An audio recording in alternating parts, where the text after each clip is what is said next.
Biblijska Vitanija u našem izgovoru, u našem prevodu, ili Vitaniji u engleskom izgovoru kako ovde izgovaraju za strance.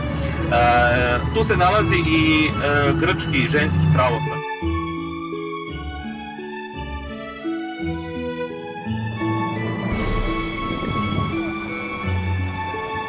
Evo,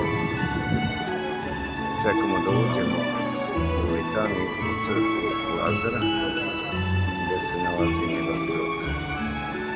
Lazar četvorodnevni.